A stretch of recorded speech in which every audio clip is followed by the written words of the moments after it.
todos.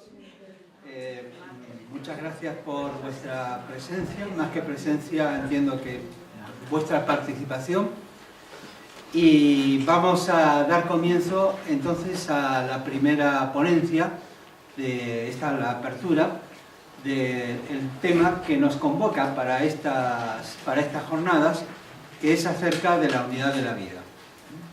Hemos elegido este tema porque creemos que es de suma importancia, que es justamente, trataremos de hablar sobre ello ahora, como la unidad de la vida, el principio fundamental de la teosofía, y nos gustaría que todos vosotros participéis activamente a través de los equipos de debate, a través de las preguntas y respuestas, y lo que sí vamos a hacer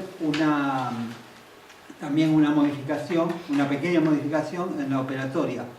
Hay ponencias a lo largo de las jornadas, hay ponencias que apenas disponen de 1 hora y media en total para la ponencia y el debate en equipos. Entonces, en esos casos, el debate en equipos, lo que vamos a hacer es debate general, porque no hay tiempo para organizarnos, buscar lugar. Entre cuando hacemos eso ya se termina el tiempo, así que poco a poco quedaría para debatir. Por lo tanto, en esos casos, ya lo vamos a anunciar, ahí lo que vamos a hacer es básicamente debate general. No somos demasiados, de tal manera que creo que es fácil también mantener una conversación, y siempre es interesante compartir nuestras experiencias, nuestras dudas y nuestras opiniones con todo el resto de los miembros. Bueno, vamos directamente al tema. La semana pasada nos hemos impactado, todos creo que nos hemos quedado muy impactados de cómo una persona, un copiloto de una línea aérea, estrelló un avión en los Alpes, que salió de Barcelona con dirección a Düsseldorf, pues por un problema suyo, o sea, por un problema particular, un problema aparentemente, de lo que se sabe hasta ahora, un problema mental, un problema emocional, una depresión que tenía por un conflicto amoroso, no sé cuánto. Pues este hombre no se lo pensó, bueno, se lo habrá pensado, pero lo decidió, vio la oportunidad, lo decidió y ala, no dudó en matar 150 personas, ni siquiera cuando se sabe que el piloto le golpeaba la puerta y decía, oye, abre, no sé cuánto, y sabía lo que hacía y sabía lo que estaba pasando. Y evidentemente es algo que nos ha impactado a todos, ¿no? Por la forma, por la repercusión que tuvo, lo increíble que a veces, claro, un accidente, dices, bueno, ha fallado algo, ha fallado un motor, ha fallado alguna otra cosa, o así, pero no, pero aquí directamente, es decir, bueno, nos muestra un poco la fragilidad de todo el sistema, de todo lo que vivimos. A veces nos creemos que estamos muy seguros, pero ya ves, alguna persona es capaz de provocar un accidente, una masacre tremenda de esta manera. ¿Por qué ha pasado esto? ¿Por qué también, como conversábamos hace un rato, ¿no? Antes, por qué hay terroristas, personas que como su medio de desquite, su medio de vida, o como creen querer lograr cosas con eso, se dedican también a explotarse y tratar de causar el mayor daño posible en un mercado, en esto, especialmente todo en Medio Oriente? ¿Por qué pasa esto? Es para reflexionar, porque, claro, hasta ahora guerras siempre hubo, conflictos siempre hubo, pero resulta que estamos llegando a un punto en el cual parece que la vida humana, la vida ajena especialmente, carece de valor, por lo menos para algunas personas. Entonces, es interesante esto. ¿Por qué sucede? También, ¿por qué se secuestra y esclaviza a niñas que están en un colegio, como sabemos que ha pasado en África, porque una secta política, etcétera, por su ansia de poder, intenta prohibir que las niñas reciban educación? Entonces las secuestraron las esclavizaron, las vendieron como esclavas inclusive, y seguramente algunas las habrán matado. ¿Por qué pasa todo esto? La pregunta general es, ¿por qué nos empeñamos en destruirnos unos a otros? Hacemos memoria, hace unos años, en el 2002 aproximadamente, 2002 exactamente, una gran empresa de energía en Estados Unidos, no sé si lo recordáis, Enron, quebró, pero quebró de una manera catastrófica. La empresa había sido fundada apenas en 1985. Este gráfico muestra allí en el extremo, en la parte superior, la evolución de la empresa, ¿no? La empresa, bueno, fue creciendo lentamente hasta que en el año 93, 94, bueno, siguió creciendo, logró mayor mercado, etcétera, pero en el año 97 tuvo un crecimiento ya muy grande. Aquí se ve que se acelera y a partir del año 99, etcétera, comienza a subir y sube muchísimo, pero en el año 2001 comienza a caer y cae y cae y finalmente quiebra. ¿Qué es lo que pasó? Bueno, pues la empresa, para hacerlo corto, la empresa básicamente fue no dedicándose simplemente a generar energía y a vender energía, sino que comenzó a hacer productos financieros de futuro, comenzó a especular. Por su parte, además para obtener dinero en bolsa, comenzaron a maquillar las cifras y entonces mostraban ganancias que realmente no eran tales. Había ingeniería financiera mostrando cosas que realmente no eran así. La cuestión es que la empresa finalmente se pegó con la explosión de la burbuja de las .com, se pegó un batacazo y además los directivos fueron procesados criminalmente por fraude financiero, engaño en las cuentas públicas, bueno, una serie de cosas que realmente bastante gordas, ¿no? Entonces, la pregunta es al final, ¿por qué nos engañamos? Este es un ejemplo, lo traigo porque es un ejemplo notable y además porque no quise poner ningún ejemplo local, quizás para no herir a nadie, pero tendríamos así, ¿verdad? Muchísimos. Entonces, pero no tenemos que irnos ni tan al pasado ni afuera para buscar estos ejemplos. Sabemos que los hay, bancos, compañías, bancos en España, compañías de energía también, en fin, de todo, que básicamente han vivido del engaño y han tratado de lograr una mayor posición y una mayor fortaleza y un beneficio, y la corrupción en la política pues la tenemos también en todas partes, y todo a base del engaño.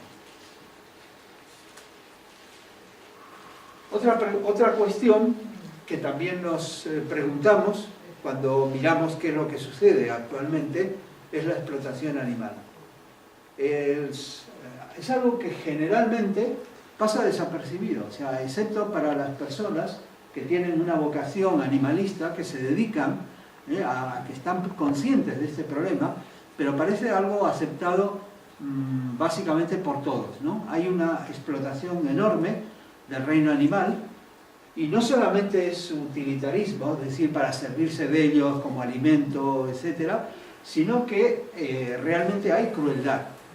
Hay crueldad cuando se los usa para las supuestas fiestas, festividades populares. Hay crueldad en la manera en que se los trata, inclusive para alimentación, con tal de ganar algo más de dinero, de reducir gastos, se los hace vivir miserablemente.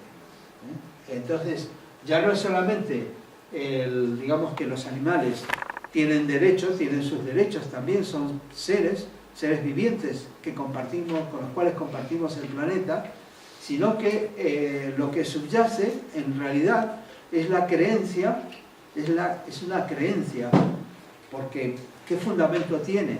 De que el ser humano, de que el género humano, pues es el rey de toda la creación, y que los demás, que todas las otras especies están para servirle. y que no importa, y que no tienen ni alma, ni conciencia, ni mente, ni emociones, ni nada. No es verdad. Hoy sabemos que eso es totalmente equivocado. Es decir, que la imagen que pensamos a la izquierda de que el ser humano está en la cúspide de la creación, sí, seremos los más inteligentes, probablemente, pero somos los más inadaptados. La verdad es que compartimos la vida, el planeta, los recursos, toda la vida entera con el resto de criaturas, como la muestra del gráfico de la derecha. Entonces, ¿por qué sucede eso? ¿Por qué hemos llegado a este punto? Porque ya no es lo de la típica granja. ¿Os veis que muchas veces os muestran, ¿no? Dice, la granja, las vacas felices, no sé cuánto, y están... Mentira, las vacas están hacinadas, en malas condiciones, enfermas, se las maltrata, etc. Entonces, ¿por qué sucede esto? También si miramos lo que hacemos con el medio ambiente, tampoco podemos estar muy orgullosos. Todos sabemos el problema del calentamiento global, sabemos el daño que hemos estado haciendo durante decenas y decenas de años, emitiendo gases de efecto invernadero, especialmente dióxido de carbono y metano, que contribuyen a la elevación de la temperatura del planeta. No es el momento aquí de hablar de ello, pero derretimiento de las masas polares, de las masas de hielo, bueno, en fin, toda la serie de trastornos, desertización, etcétera, que ponen en peligro la vida para las futuras generaciones. ¿Por qué hacemos esto? ¿Por qué no cuidamos de los tesoros de la naturaleza? Fijaos que ha habido infinidad de reuniones, de convenciones del más alto nivel, reuniones del clima, y pese a que una gran comunidad de científicos, una organización, la PPC, dice claramente qué es lo que está pasando, cuáles son las probabilidades, cuál es el riesgo y todo, sin embargo, los gobiernos arrastran los pies y nadie quiere tomar las decisiones que realmente se necesitan. Todos piensan, dicen, claro, es que esto nos va a costar dos cosas: dinero y votos. Dinero, mucho dinero, porque claro, cambiar de una economía basada en el petróleo a tratar de hacer una economía limpia, generación limpia de energía, etcétera, cuesta dinero. Pero señores, muchísimo más dinero va a costar las consecuencias del cambio climático, cuando veamos grandes masas de migración, cuando suba el nivel de las aguas, cuando las poblaciones costeras se vean inundadas parcialmente, cuando pierdan sus recursos turísticos. España va a ser muy afectada, por cierto, si eso sucediera. No quiero ser alarmista, pero es así, hay que reconocerlo. Entonces, ¿por qué contaminamos ríos, mares, etcétera, libremente? Sabéis que muchas multinacionales fabrican productos cuyo proceso de fabricación es altamente contaminante en países donde no hay regulaciones, donde las regulaciones son mínimas, ¿sí? Como pasa en China, por ejemplo, o en otros países asiáticos o africanos. Entonces lo hacen ahí y luego lo importan. Porque, pues dice, bueno, yo en mi país no contamino, pero seguimos contaminando el planeta. Por ejemplo, la industria de la fabricación de los, no quiero ofender a nadie, no sé si alguien tiene, de los vaqueros rotos y desgastados, pero realmente hacen eso. Si es un desgaste artificial, ¿no? Se los llevan a la otra parte del mundo, allí los someten con sustancias químicas que contaminan mucho para darle el aspecto desgastado. Con una cuchilla hay una persona que se ocupa de romperlos, bueno, unas cuantas, se ocupa de ir haciéndole los tajitos, después los doblan, los planchan, los lavan y los traen de vuelta para aquí. ¡Qué absurdo! Dice, ¿por qué hacemos ese tipo de cosas? Es que nos estamos tirando piedras sobre nuestro propio tejado, ¿sí? ¿Por qué estamos haciendo de la Tierra un lugar tan miserable? Esa en definitiva. Y el hombre, seguimos insistiendo, no es el centro de la creación. ¿Qué es lo que pasa? ¿Cuál es la causa de todos estos conflictos? Todos estos conflictos, si los analizamos, tienen una causa común, una misma causa. La división, perdón,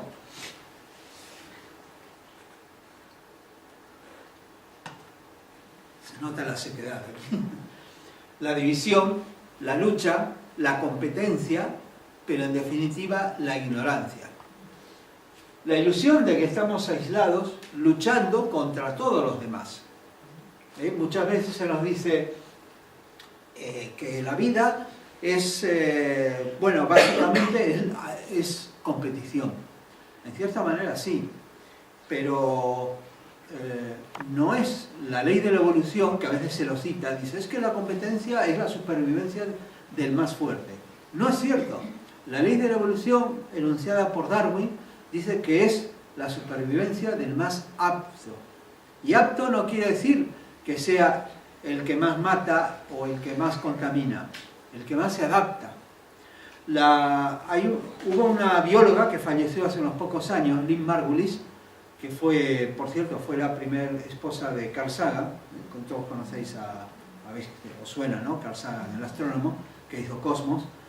Pues ella fue la que presentó al mundo la teoría, que luego fue aceptada, de que las células eucariotas, las células que componen todos los animales, los vegetales, es decir, las que no son bacterias, son todas las células que tienen núcleo, las células complejas, tienen núcleo, tienen un montón de corpúsculos adentro que funcionan como una unidad sumamente compleja, es realmente un mundo de cada una de nuestras células. Entonces ella dijo que esas células, las células eucariotas, son el resultado de una evolución durante millones y millones de años en los cuales células bacterianas, procariotas, las células de las bacterias, se unieron. En lugar de que pasó en algún momento que en lugar de que una célula simplemente se comía a la otra, decidieron unirse. Y formaron un organismo más complejo, porque las células procariotas, eucariotas son complejas. Entonces formaron un organismo más complejo, lograron hacer algo que antes no existía y dieron la posibilidad a la existencia física de la capacidad de la creación de los cuerpos de organismos muchísimo más complejos como nosotros. Y ella decía, la evolución, dice, sí, hay competencia, no vamos a negarlo, pero también hay mucha colaboración. Y es más colaboración, y si miramos toda la historia de la evolución física, hay más colaboración que competencia. Entonces, lo que no nos damos cuenta es que cuando competimos, nos peleamos y hacemos esto, es que al final, en definitiva, estamos luchando contra nosotros mismos. Es una figura muy común. No sé si recordáis, por ejemplo, en la saga de la Guerra de las Galaxias, de Star Wars, en una de ellas, creo que era el Retorno del Jedi, cuando Luke Skywalker, el personaje, se entrena luchando y claro, imaginariamente, mentalmente, lucha contra Darth Vader, ¿no? Contra el malo, el de la máscara y todo. Y cuando lucha, imaginariamente era, y cuando parece que lo vence, saca la máscara y era el mismo, era su propia cara. Entonces, eso claro, es muy simbólico. Realmente, las luchas, al final, el que lucha contra un mal ha pasado muchísimas veces en la política, en la sociedad, en la historia, que el que lucha contra una determinada figura para sacar esto del medio, para terminar con esto, termina convirtiéndose en ¿qué? En él mismo, en lo que estaba luchando. ¿Sí? La historia nos da muchísimos ejemplos de esto. Entonces, ¿en qué fallamos? ¿Cuál es la causa de este conflicto? ¿En qué fallamos con esto? Fallamos en el reconocimiento básicamente de una verdad, de una sola cosa, que es la existencia de la vida una, que la vida es una unidad. La vida no la vemos fragmentada, no la vemos como un proceso, pero la vida es un proceso. Cuando los biólogos estudian la evolución y se estudian las especies, cómo se van adaptando, cómo se van evolucionando, etc., se quedan maravillados. Dicen, claro, es el proceso completo de la vida. Las personas que están en contacto con la naturaleza, y lamentablemente en las ciudades hemos perdido prácticamente esa posibilidad, ese contacto, se quedan maravilladas también porque ven todo el ciclo de la vida, las estaciones, toda la colaboración, en fin, cómo se va todo compenetrando.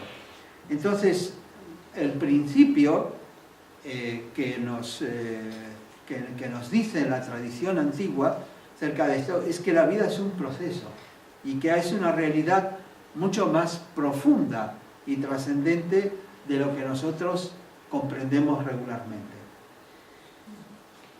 Esto no es algo que nos hayamos inventado en la teosofía. Todos los grandes místicos y pensadores del pasado lo dijeron. Vamos a tener una ponencia acerca de algunos pensadores del pasado y del presente, y nos han hablado de la unidad de la vida. Básicamente todos, Pitágoras, Giordano Bruno, en el medioevo, en el presente, etc. Muchísimos nos han hablado como algo necesario. No podemos entender el mundo y cualquier solución que intentemos dar a estos problemas que hemos enfrentado, a que nos hemos planteado, son parciales si no nos basamos en una consideración desde un punto de vista profundo, desde el punto de vista de decir, aquí lo que está fallando realmente es la unidad de la vida, es el conocimiento de que formamos todos parte de un organismo complejo. Una realidad que se expresa en todos nosotros y en toda la existencia. Es decir, no es algo, esta realidad no hace distinciones, no tiene categorías, no tiene superior, inferior, etc. Puede ser la vida más desenvuelta, más desarrollada, más inteligente, menos inteligente, pero es vida. Es vida. Igual que nosotros no iríamos a un colegio, a una escuela, y diríamos a los que están en sexto grado, diríamos, bueno, estos son buenos, estos están muy bien, y los que están en primer grado decir, esto fuera, estos somos crueles con ellos, inclusive les pegamos porque son ignorantes, porque son tontos o porque no saben sumar. Pues no, claro, sería absurdo. Pues eso es lo que estamos haciendo básicamente.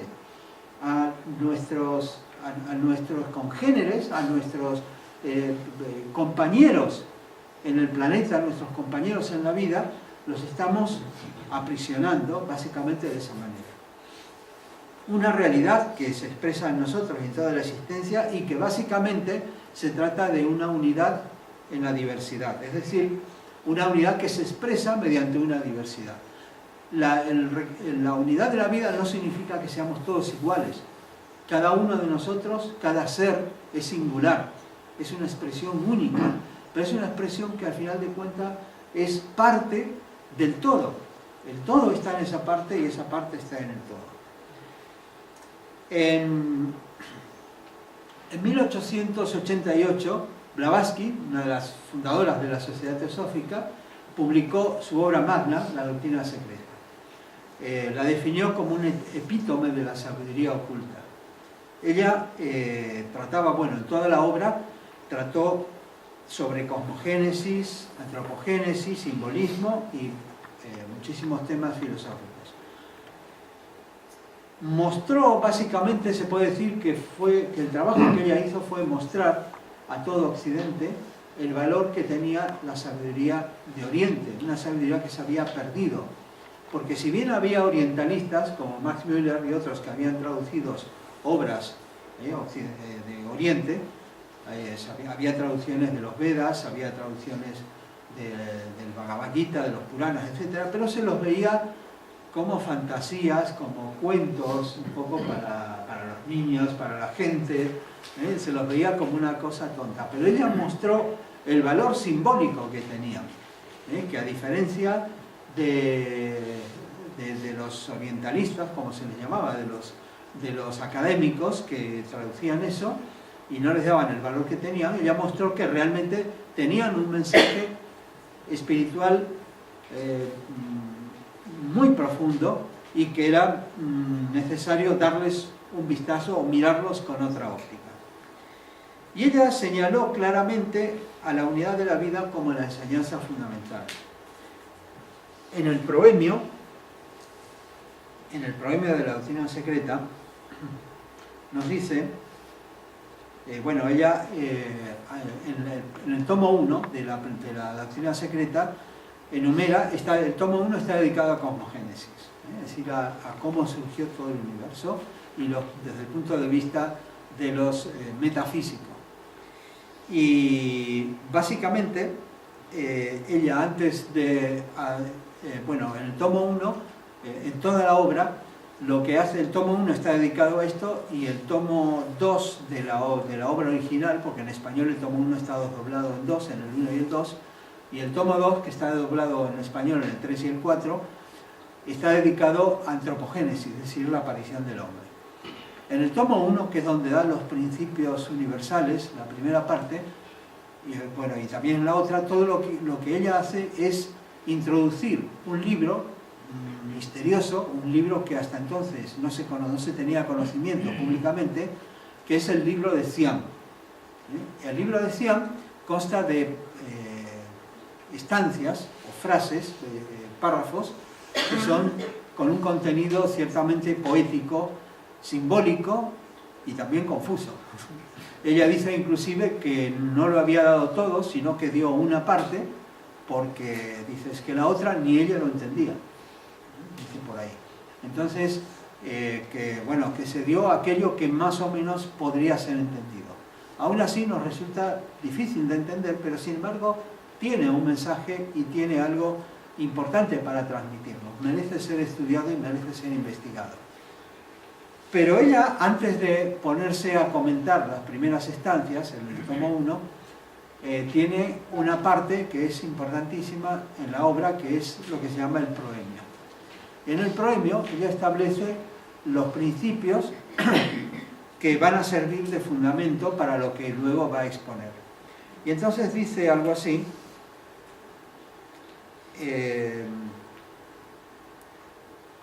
nos viene a decir que básicamente, bueno, describe ese libro con los símbolos, con los símbolos que tenían, de aquello ya sonará, ¿no? Del círculo, el círculo con el punto en el centro, etc. Y luego aborda el problema de esta realidad, y de esta realidad última, y de sus emanaciones, y bueno, está bastante interesante, pero luego nos advierte. Dice que todo el estudiante tiene que tener en cuenta, dice que, a ver si encuentro el párrafo, vale. Dice, antes de que el lector pase a considerar las estancias del libro de Siam, que constituyen la base de la presente obra, es absolutamente necesario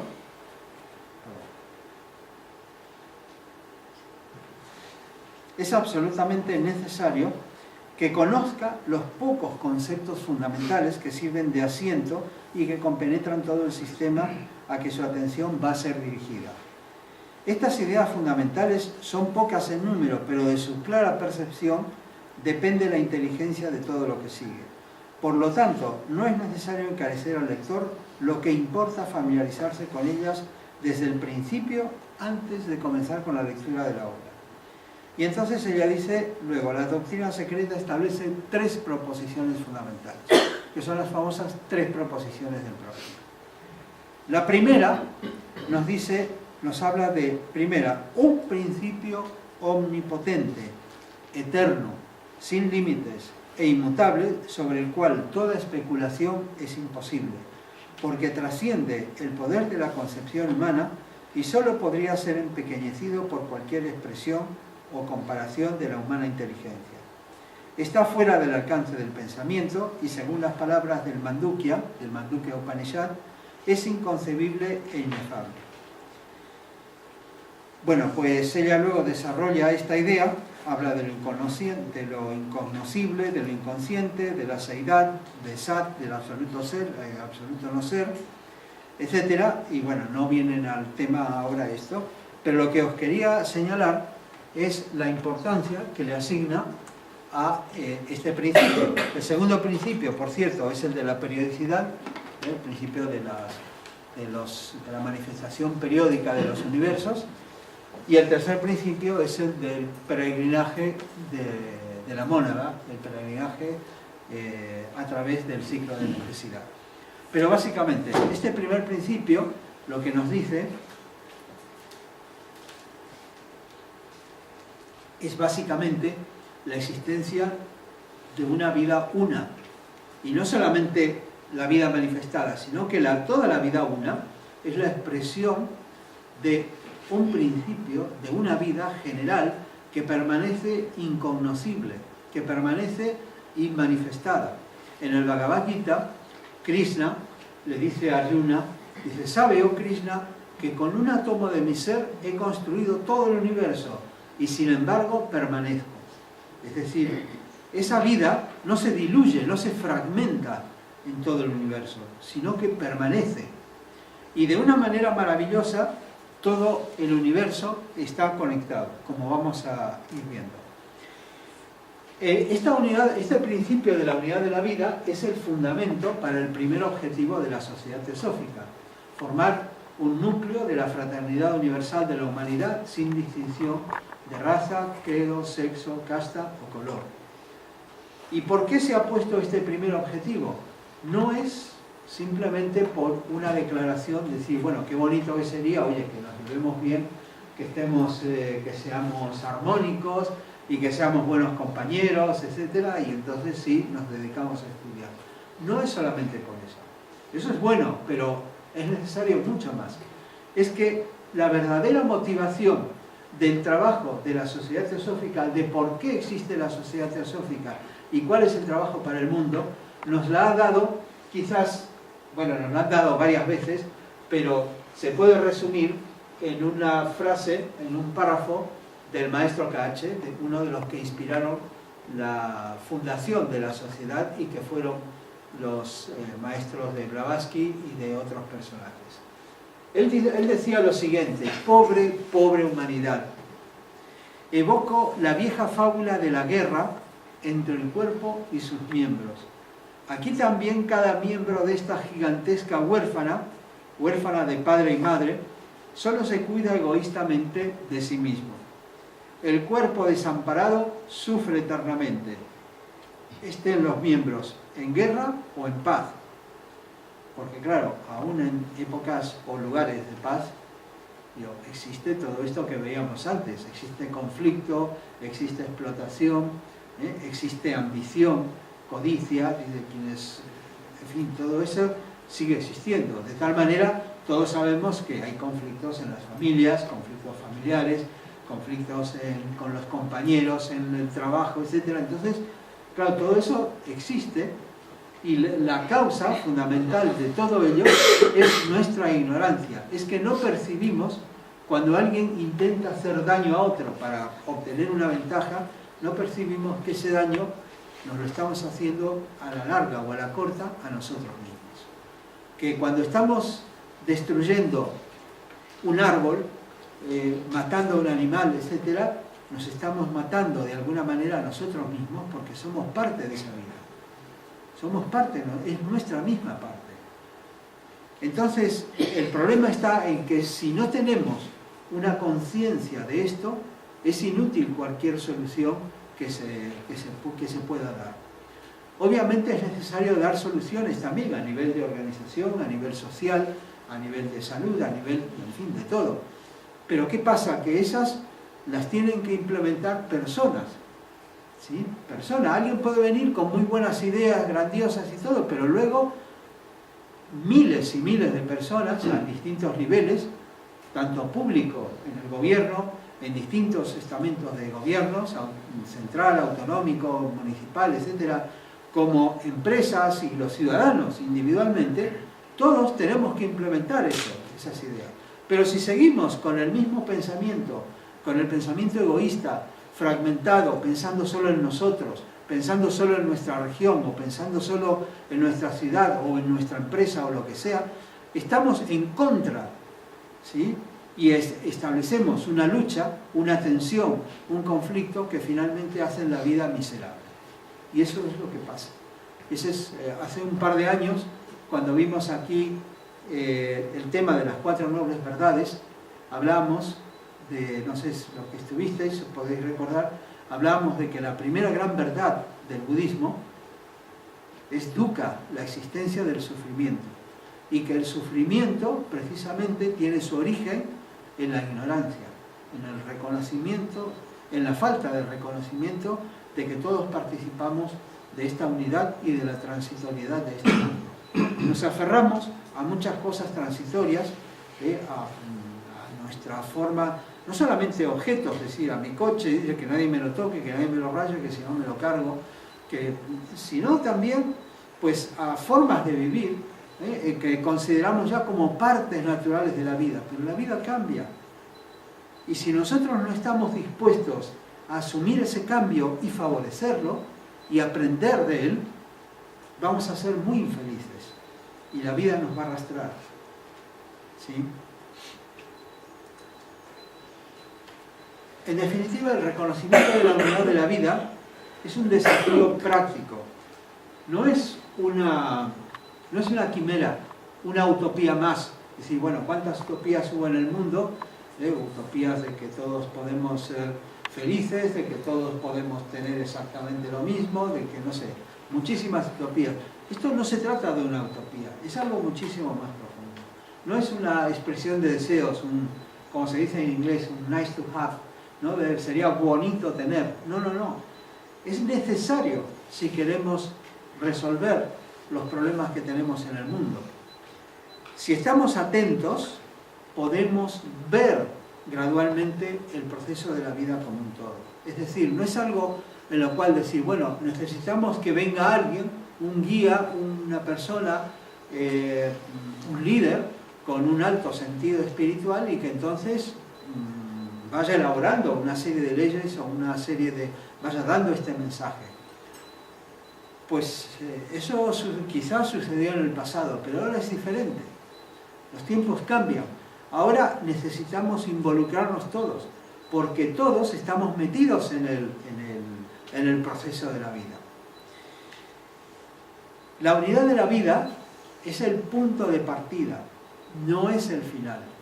Es decir, el reconocimiento de la unidad de la vida es el punto de partida para todo ocultista, para todo estudiante serio. Muchas veces hablamos en nuestras conversaciones y decimos, porque cuando lleguemos a Buddhi, al principio intuicional, seremos conscientes de la unidad de la vida y lo ponemos como algo que está mucho más allá, en el futuro. Bueno, ya, hombre, ¿para qué me voy a esforzar? ¿Para qué me voy a romper? Eso ya será para otra encarnación, ¿no? Bueno, cuando sea bien nacido, a lo mejor, y tenga ya nazca con... Que no, hombre, que eso, las cosas no suceden solas.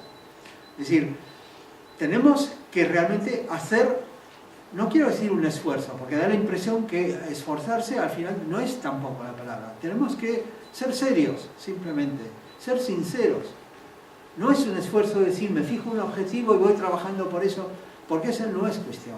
No podemos fijarnos un objetivo como objetivo, por ejemplo, voy a tratar de ser consciente de la unidad de la vida, porque no sabemos lo que es realmente, lo que significa. ¿Cómo lo vamos a fijar de objetivo? Esto no es como un negocio que digan, oye, mis ventas para el próximo periodo fiscal se van a incrementar en un 8%. Que no, esto no es así. Esto es algo que tenemos que descubrir. Tenemos nosotros que ser capaces de tener esa actitud abierta como para estar abiertas a lo nuevo, al descubrimiento.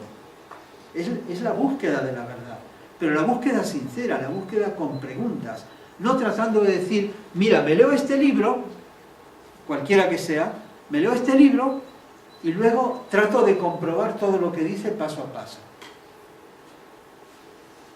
¿Creéis que eso es posible? No es posible. Eso es como degradar la verdad. La verdad no está escrita, ni puede ser hablada,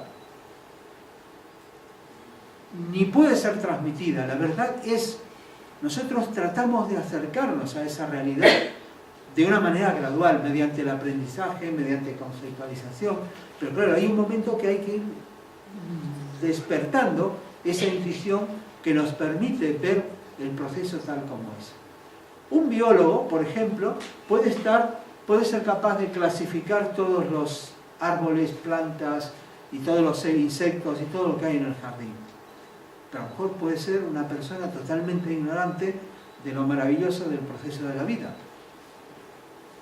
¿sí? Puede ser que conozca los detalles, pero no se da cuenta de eso. Entonces lo que necesitamos es ir abriendo nuestra atención. No es digamos, el desafío del reconocimiento de la unidad de la vida, es un desafío, pero es un desafío práctico, un desafío realizable. Y como no es un mero conocimiento intelectual, sino que se trata de una vivencia, de algo que necesitamos vivir, y tampoco es una experiencia, como Krishnamurti hace esta distinción, y dice, claro, la experiencia, dice, a veces la experiencia no sirve. ¿Por qué? Dice, ¿cómo no sirve la experiencia? Siempre uno busca, hay que tener experiencia, se busca ingeniero no sé cuánto con experiencia. Dice, ¿cómo dice Krishnamurti que la experiencia no sirve? La experiencia sirve para las cosas prácticas, conocidas, mentales, etc. Pero para lo desconocido, lo desconocido es algo que está fuera de la experiencia. ¿Sí? En el momento que lo experimentamos, llegamos a otro nivel y tenemos que volver a hacer otro ciclo, otro paso. Dice, otra vez algo desconocido, ir más allá.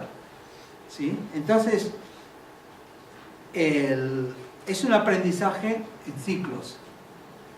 No sucede de una vez. Si esperamos que de una vez por todas decir, bueno, llegará un momento en que me iluminaré, alcanzaré la iluminación y ya está, ¿no? Entonces ahí sí ya seré. No, dice esto, la vida cotidiana nos pone un montón de oportunidades para aprender. Inclusive aquellas oportunidades que nos parecen, aquellas situaciones que nos parecen horribles, que nos parecen mal, personas que nos hieren, etc., también nos permiten aprender. Cuando hay una mayor comprensión, podemos derribar esos condicionamientos que no nos permiten ver la vida tal cual es. Porque al final de cuentas, el problema para ver la naturaleza de la vida es que, claro, si estamos preocupados en nuestra cosa inmediata, pequeña, en nuestro mundo pequeño, inmediato, no vemos lo grande, ¿sí? No vemos lo que está pasando. ¿Cuántas veces nos ha pasado que solamente nos damos cuenta a la distancia? Después que ha pasado mucho tiempo y miramos para atrás y decimos, ah, claro, mira, esto era de esta manera, esto era así, o esto sucedió, claro, mira, al final me vino bien, aprendí esto. Pero en el momento estamos preocupados por la lucha y por tratar de hacer lo que son nuestros planes, los planes que nos hemos hecho, y quizás esos planes no sirven para nada. Y además se trata de un ciclo que se alimenta, como una espiral, y además quiero poner una espiral, un fractal, porque dentro de ese ciclo tenemos pequeños ciclos, y si lo sabemos aprovechar, realmente vamos creciendo, vamos desenvolviendo esa vida latente en nosotros, esas capacidades latentes en nosotros. Derribar los condicionamientos nos permite actuar mejor, tener una mejor visión, y en ese caso ya estaremos en mejores condiciones y por lo tanto podremos comprender a su vez mucho más. Es decir, cada vez como ir viendo niveles distintos. No es un aprendizaje como el de una habilidad, como decíamos antes, sino que es el descubrimiento de lo desconocido.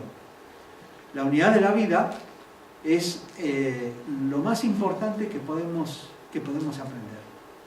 Sí, ser conscientes de esa unidad es lo fundamental que podemos hacer. No es un objetivo para fijar, es simplemente como decir, bueno, mira, de aquí a 5 años tengo que ser capaz de ser consciente de la unidad de la vida de aquí. No, eso no se puede hacer. Tenemos que, a lo mejor lo hacemos en una semana, o a lo mejor no lo hacemos nunca en toda nuestra encarnación. Pero es necesario, si somos sinceros, si queremos descubrir la verdad, y decimos en el lema de la Sociedad Teosófica, no hay religión más elevada que la verdad, necesitamos encararlo seriamente, y este es el punto fundamental. ¿Cuál es el principio fundamental de la Teosofía? La unidad de la vida.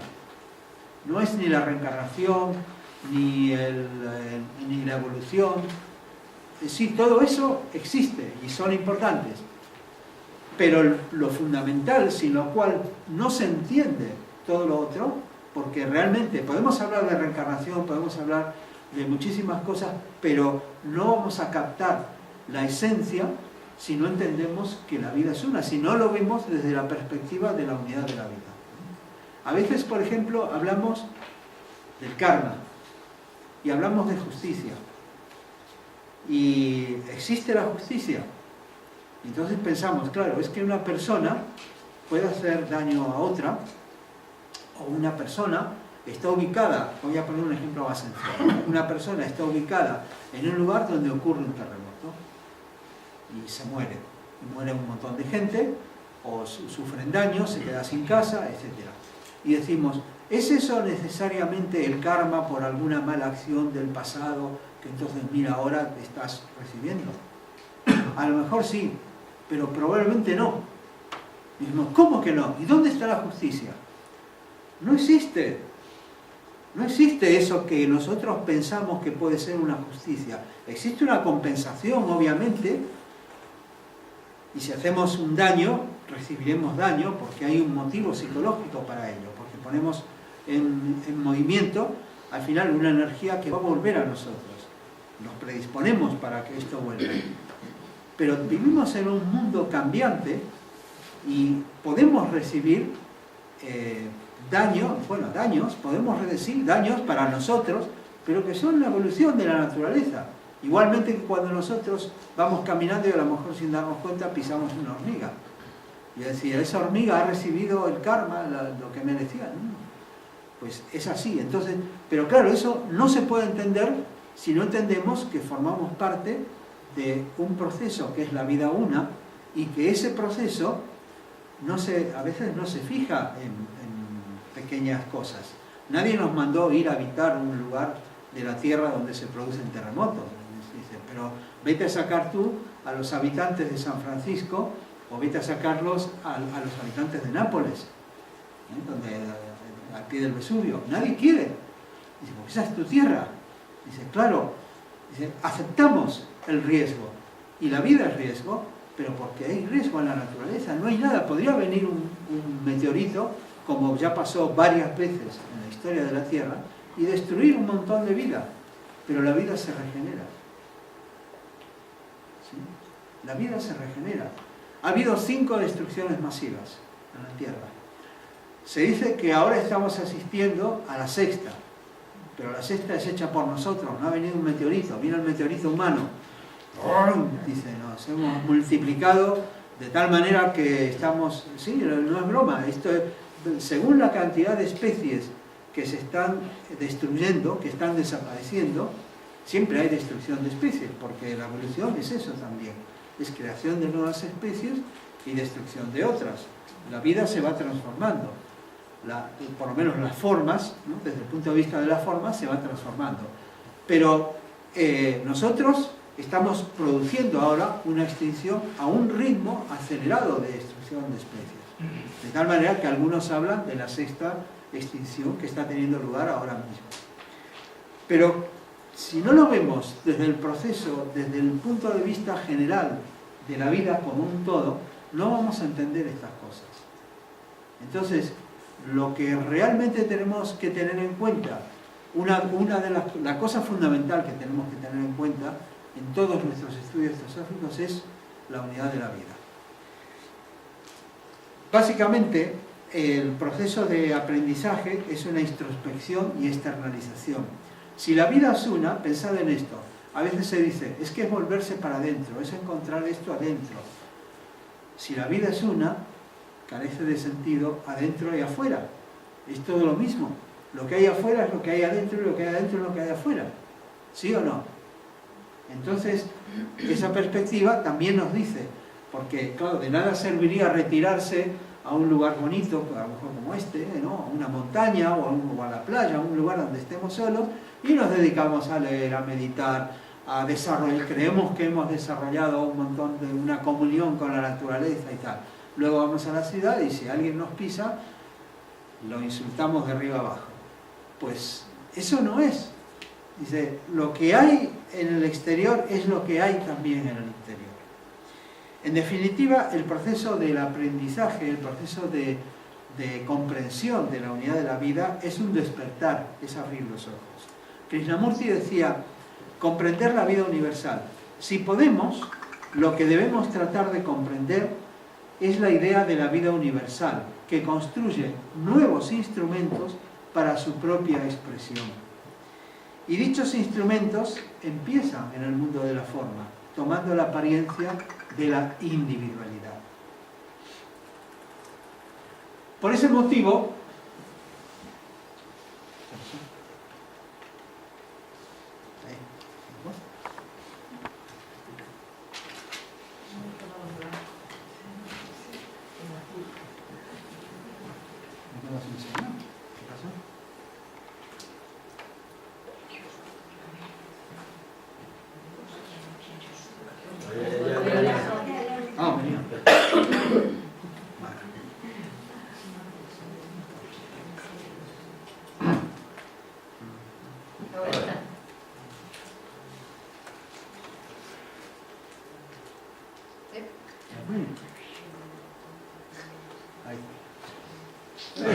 como el programa no le gusta.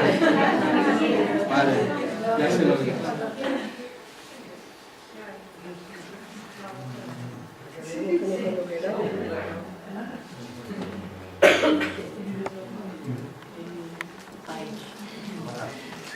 La imagen está un poquito fuera del marco, entonces la resolución del proyector no le daba. Entonces decía, pues no la puedo proyectar. Bueno, con ese motivo, entonces, para tratar de entender esto y que todos estemos en estos días en un proceso de comprensión, claro, lo bonito sería que todos fuéramos de aquí con una conciencia de la unidad de la vida, pero eso es difícil que suceda, ¿no? Porque tenemos muchos condicionamientos, muchas cosas. Pero lo que sí vamos a hacer en estos días es desarrollar un programa en el cual vamos a enfocar el tema de la unidad de la vida desde varios puntos de vista. Porque, claro, una cosa es decir la unidad de la vida como un abstracto, como un principio y ya está, ¿no? Es decir, bueno, eso te lo puedes creer o no te lo puedes creer. Pero vamos a ver que hay razones no para creer, sino para tratar de vivenciar. Es decir, que hay cosas, hay muchos indicios. Y lo que vamos a hacer es tratar de descubrir juntos algunos de estos indicios para que luego los podamos convertir en experiencias.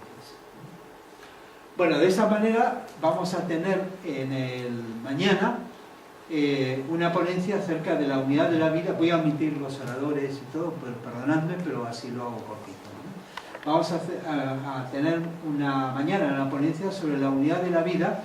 Aquí en el programa hay un error, me falta en los pensadores, en los filósofos y en los pensadores modernos. En los filósofos, como los presocráticos y los clásicos, Plotino y el neoplatonismo, y en el mensaje de pensadores modernos, particularmente, bueno, quizás en dos, Krishnamurti y Eckhart Tolle. Luego vamos a tener otra ponencia donde vamos a analizar indicios de la unidad de la vida en la ciencia, en la física cuántica, la teoría del todo, la hipótesis de Gaia y los modelos de red. Luego vamos por la tarde vamos a tener un videoforum, o sea, un vídeo con luego comentarios posteriores, también que viene muy a cuento, dice Todos somos uno, de Deepak Chopra, que va a estar coordinado, bueno, por Mundial. Luego, el sábado, vamos a tener otra ponencia acerca de la sincronicidad. Vamos a ver dos aspectos: la unidad de la vida como base para la sincronicidad planteada por Jung y la mente integral.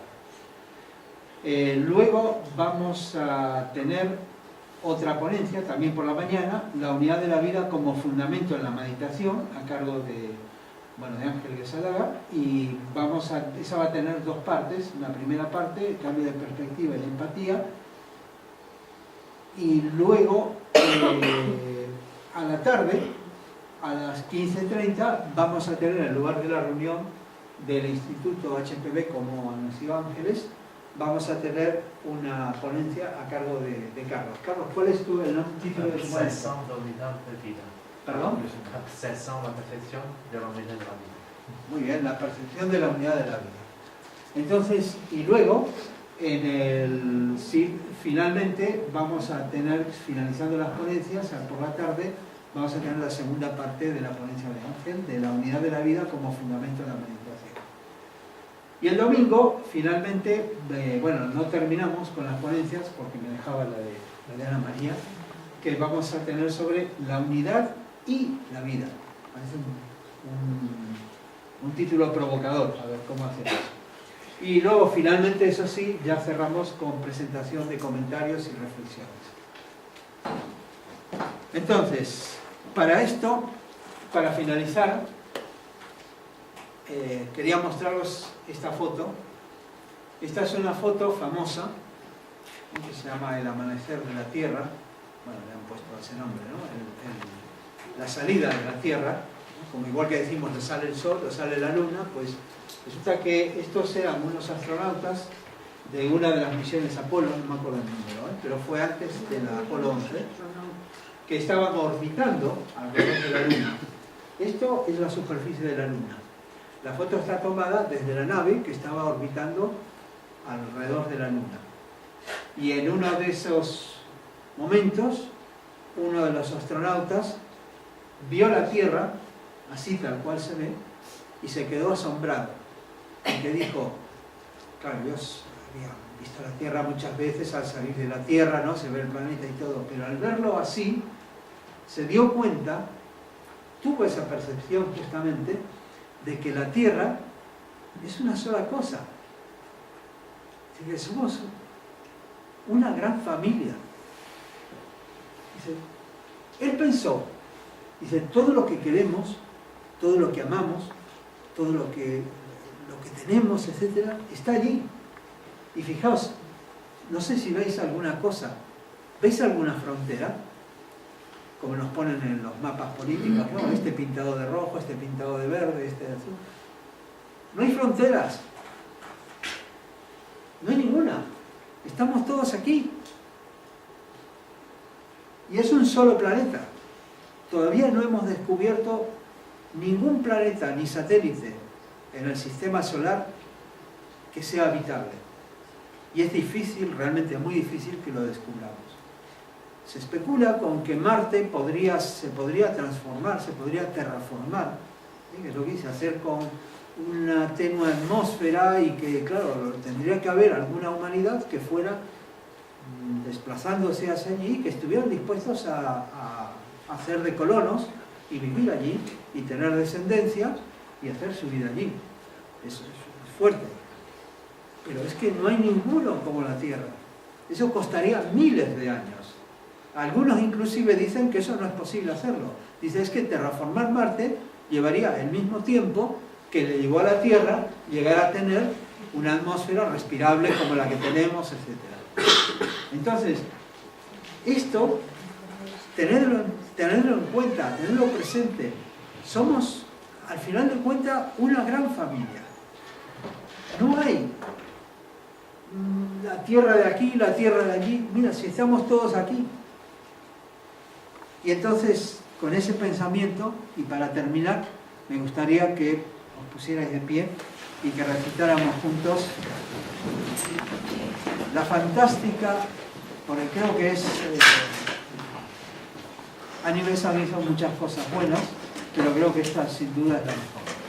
Nos ha legado este pequeño, pero fuertísimo, por su significado, por su gran calidez, por su profundidad, por su tremenda profundidad, esta invocación que es la invocación de Oh Vida Oculta.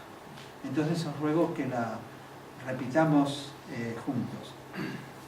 Oh Vida Oculta que vibras en cada átomo, oh luz oculta que brillas en cada ser, oh amor oculto que todo lo abarcas en la unidad, que cada ser que se sienta uno contigo sepa que por lo tanto es uno con todo lo demás.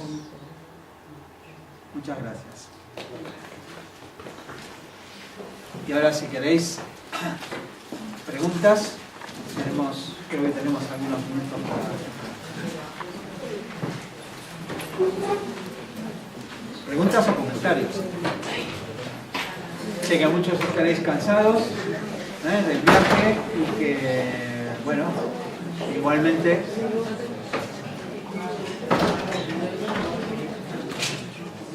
Bueno, simplemente añadir un pequeño comentario en relación a lo que tú comentabas sobre la doctrina secreta, que me pareció estupendo. Me quedo con esta foto. Sí.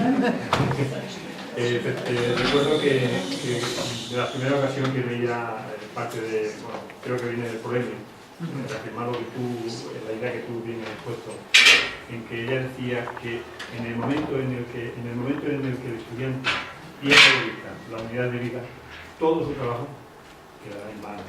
Son otras palabras, ¿no? Perderá toda la fuerza, porque su obra o su trabajo, o el trabajo que ella presentó, reside precisamente ahí. Y tener siempre presente esa unidad, ¿no? Exactamente. Que lo comentaba, ¿no? A mí siempre me ha llamado la atención, porque cuando uno estudia la parte de cosmogénesis, es realmente muy abstrusa, ¿no? Es decir, muy metafísica y muy difícil de entender. Y ella misma te dice, es que no tiene lógica, hay que entenderlo, está más allá de la lógica, porque estamos hablando de cosas que trascienden los opuestos, que trascienden las reglas de la lógica formal, y entonces solo se entiende con contradicciones, de una manera poética, como los fantásticos versos del Rig Veda que ella transcribió cuando habla del pralaya, de la parte donde dice el Eterno Padre había dormitado con sus 7 eternas vestiduras, ¿no?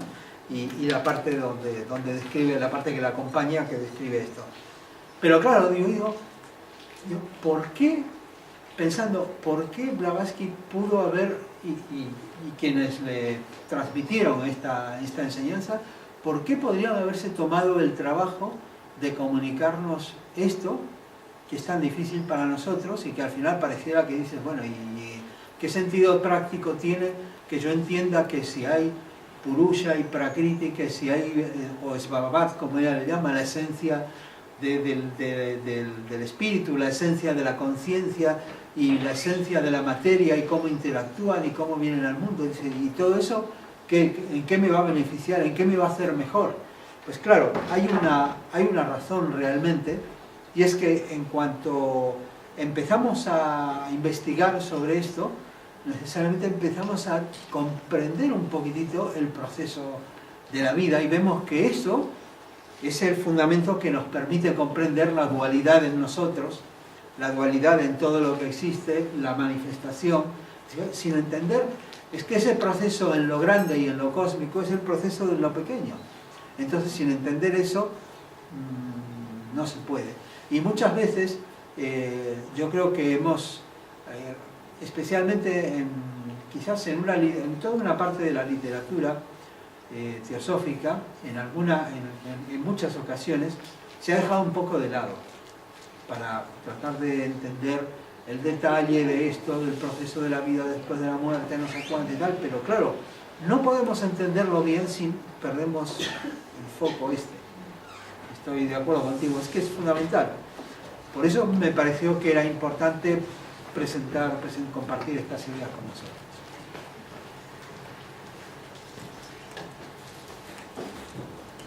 Sí, Pilar. Bueno, has dicho que has hablado más bien, y nos hemos referido más bien a la vida física de este planeta. Entonces, has dicho, bueno, lo que hay en lo externo es igual a lo que hay internamente. Entonces, el grado de evolución de este planeta está de acuerdo con el grado de evolución de nuestra conciencia. Y la vida, tenemos que verla, yo veo la vida más bien en su aspecto de conciencia, en su aspecto de entidad que se da cuenta que vive. Es decir, que la evolución de la vida es la evolución de la conciencia, la evolución de nuestra propia conciencia. Y entonces, externamente, físicamente, se va a revelar de acuerdo a lo que internamente nosotros somos. Y después también tenemos que tener en cuenta que las formas de la vida, que eso se dice mucho en teosofía, pues unas aparecen y luego vienen otras. La muerte no es nada más que una transformación de las formas. La idea que nosotros tenemos de la muerte pues no hay tal muerte, hay una transformación de formas. Entonces la vida principalmente es la vida de la conciencia, que de alguna manera tiene vestiduras diferentes. Entonces por eso cuando vemos todas las cosas malas que nos ocurren en el planeta, pues yo creo que son un reflejo de nuestra propia conciencia, de nuestra conciencia que no está evolucionada, que estamos en camino de evolucionar. Pues nada más, quería hacer ese comentario. Vale, muchas gracias, Pilar. En realidad, tenemos que tener en cuenta una cosa, que la simetría en la naturaleza, la simetría que también la hay en el ocultismo, nos exige, o digamos, nos dice que, claro, la materia y la conciencia son como el anverso y el reverso de la misma moneda. No pueden existir uno sin lo otro.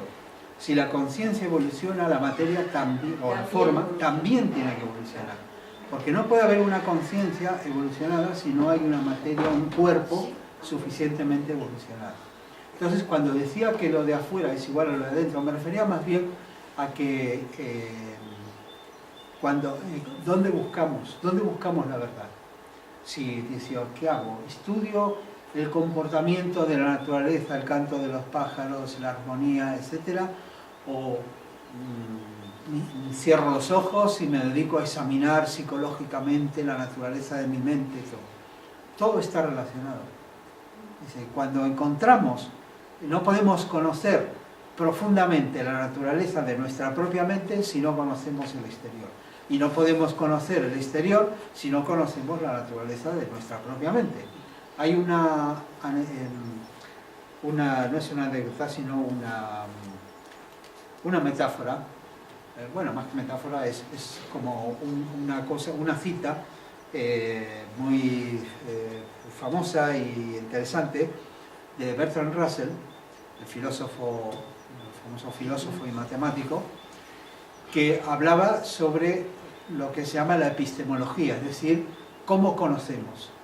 El estudio de cómo, no de lo que conocemos, sino de cómo hacemos para conocer. Y si eso que conocemos tiene alguna validez. Entonces él decía, mira, supongamos, muchas veces hacemos esto. Supongamos que hay un pescador, ¿sí? O un ictiólogo, que estudia los peces, y entonces tira una red al agua, la saca, estudia los peces que hay, los anota y va haciendo una estadística. La vuelve a tirar, apunta lo que hay, apunta su clase, su especie, los mide, el tamaño, etcétera, y vuelve a apuntar. Y al final de su estudio dice, pues no hay peces inferiores a 5 centímetros. Todos son mayores de 5 centímetros. Entonces dice, claro, pero viene el epistemólogo, porque lo que quería era describir el trabajo del epistemólogo, y le dice, mira, para esa conclusión no hacía falta que hubieras tirado la red al agua, sino que directamente hubieras medido el tamaño de tu red. Si tu red es de 5 centímetros no vas a pillar ningún pez más pequeño que este. Y esto, claro, esto es que parece que es así muy cómico, muy gráfico, pero realmente es lo que nos pasa. Con nuestros condicionamientos no podemos conocer la realidad si no nos conocemos a nosotros mismos. Y a su vez, conocernos a nosotros mismos es también conocer a nuestro vecino, a todo lo que nos rodea, a toda la naturaleza, el proceso, las ambiciones del ser humano, etcétera, porque podemos aprender de todo ello. Y tenemos que aprender de todo ello.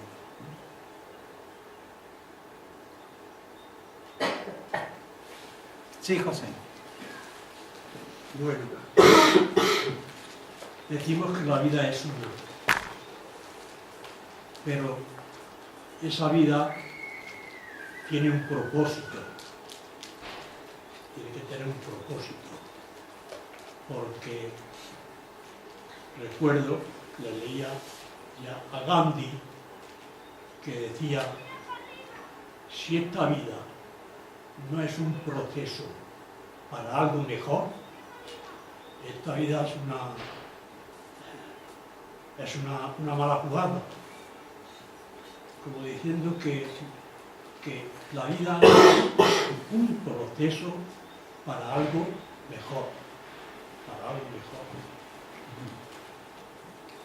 Y por otro lado, la vida tiene un solo atributo,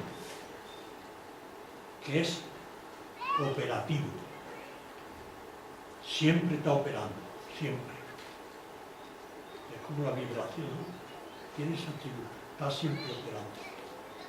Y esa operación, ese operar, ¿no? Es como si dijéramos, el sostener a la existencia, porque no existe nada que no esté sujeto, que no esté apoyado en la vida.